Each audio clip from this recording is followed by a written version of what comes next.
सभी श्रोताओं का हार्दिक स्वागत अभिनंदन। दिल्ली की लड़ाई में आज दूसरा वीडियो आप सभी के सामने प्रस्तुत किया जा रहा है। बढ़ते हैं वीडियो की तरफ। दिल्ली से 5 कोस पहले बारात ने डेरा डाल दिया। आल्हा ने रूपन वारी को बुलाया और पुत्र के साथ रूपन वारी को दरबार में भेजा। रूपन दिल्लीपति के दरबार पहुंचा। द्वारपाल ने पूछा, कौन हो, कहाँ से आए हो? रूपन ने कहा, महोबा से आया हूँ, बारात की पहुँच की सूचना लाया हूँ, मेरा नेक जल्दी दिलवा दो। द्वारपाल ने ज्यों का त्यों जाकर राजा पृथ्वीराज को बता दिया। पृथ्वीराज ने कहा कि वारी का स्वागत तलवार से किया जाए। रूपन तो नेग में ही तलवार मांग रहा था। अकेले रूपन ने 3 घंटे तलवारों का मुकाबला किया और फिर अपना घोड़ा दौड़ाकर सही सलामत अपने लश्कर में पहुंच गया। उसे रक्त में सना देखकर राजा परिमाल ने उसका हाल पूछा। उदल ने भी बड़े प्रेम से पूछा, पहला अनुभव कैसा रहा? रूपन ने बताया कि 2000 क्षत्रियों ने घेर लिया था, सबको नाको चने चबवा कर आपके पास वापस आ गया हूँ। मामा माहिल ने तब उदल से कहा कि अभी दिल्ली में जाकर बात करता हूँ, जल्दी से द्वार के नेगाचार करके भावरी डलवा दे।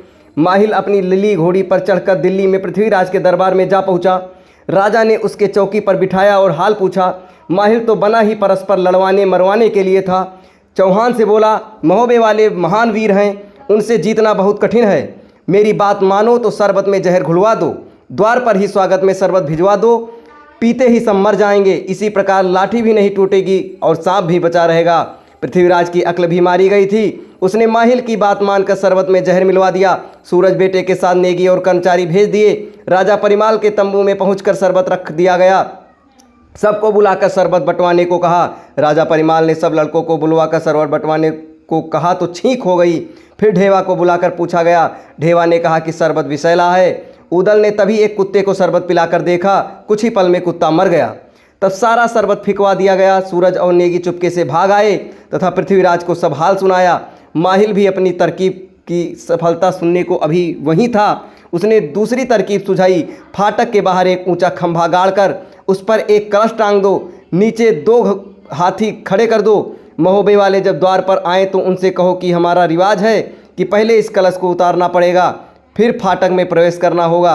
हाथियों को बताओ कि जो खंभे पर चढ़े उसे उठाकर पटक दे। मूर्ख पृथ्वीराज ने माहिल की बात पर से फिर से मान ली। ऐसी ही प्रबंध कर दिया गया। उधर बारात चलने को तैयार हो गई। एक एक हाथी पर 4-4 लड़के बैठाए गए। तोपें सज गईं। घुड़सवार तैयार हुए। ब्रह्मानंद की पालकी के बाएं उदल और दाएं वीर मलखान अपने अपने घोड़े पर चल रहे थे। पीछे वाली पालकी में राजा परिमाल और साथ में आल्हा चले। द्वार पर पहुंचे तो द्वार पर 2 हाथी खड़े थे। लड़का पक्ष वालों को शर्त बताई गई, हाथी हरा कर कलश उतारोगे तभी मंडल में प्रवेश होगा। पृथ्वीराज चौहान समझ रहे थे कि महोबे वालों की शान अब धूल में मिल जाएगी। उसे क्या मालूम था कि कलयुग में ये पांडवों के अवतार हैं। ऊधम भीम हैं, मलखान सहदेव, जिसे दूल्हा बनाकर लाया गया वह स्वयं अर्जुन है, आल्हा ही धर्मराज युधिष्ठिर है और लाखन नकुल। पृथ्वीराज को तो यह भी नहीं मालूम था कि उसकी अपनी बेटी बेला भी द्रौपदी ही है। बारात दरवाजे पर पहुंची। चौहान ने अपनी शर्त बता दी। मलखान ने हाथी का दांत पकड़ा और घुमाकर जमीन पर पटक दिया। दूसरे हाथी की सूंड पकड़कर उदल ने हाथी को घुमाकर दूर फेंक दिया। पृथ्वीराज ने दांतों तले उंगली दबा ली। फिर बारात के मंडप में प्रवेश करने से पूर्व ब्रह्मानंद की चौकी सजाई गई। पंडित ने वेदी सजाकर पूजा का काम शुरू कर दिया। महिलाएं मंगलाचार गाने लगी। फाटक पर कलश उतारने के लिए जगनिक खंभे पर चढ़ने लगा।